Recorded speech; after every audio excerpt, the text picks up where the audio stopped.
Le budget 2026 vient d'être adopté suite à l'utilisation du 49.3 par le gouvernement. Je t'explique en moins de 2 minutes ce qui va changer pour ton argent. D'abord, pourquoi ce budget? Parce que l'État est très clairement dans le rouge. En 2025, le déficit public était de 131 milliards d'euros. La dette publique, elle, est à plus de 116% du PIB.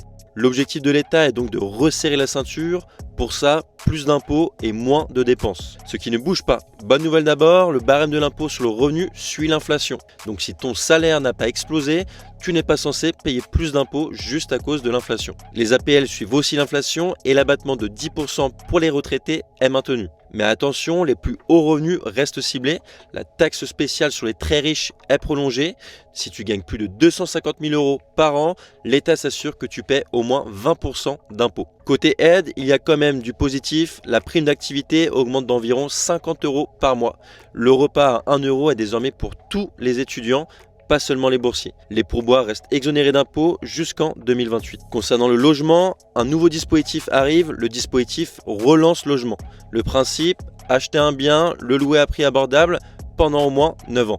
En échange, un amortissement fiscal renforcé. Résultat, pas d'impôt sur tes revenus locatifs et des économies d'impôts sont possibles sur l'ensemble de tes revenus. MaPrimeRénov' est également reconduite en 2026. La grosse nouveauté, c'est une nouvelle taxe à 20% sur le patrimoine financier pour certaines holdings. Objectif, empêcher les stratégies d'optimisation trop agressives.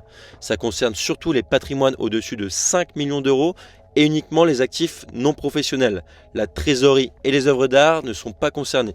Mais attention, de nouvelles taxes sont aussi à prévoir. Une taxe de 2 euros sur les petits colis venant hors Union européenne, clairement ciblée contre Shein et Temu. Et les titres de séjour coûtent plus cher à la première demande et au renouvellement. Pour résumer, pas d'augmentation d'impôts pour la classe moyenne, plus d'aide pour les moins aisés, mais la pression fiscale est maintenue sur les patrimoines les plus élevés. Tu as appris quelque chose? Alors abonne-toi pour plus de contenu.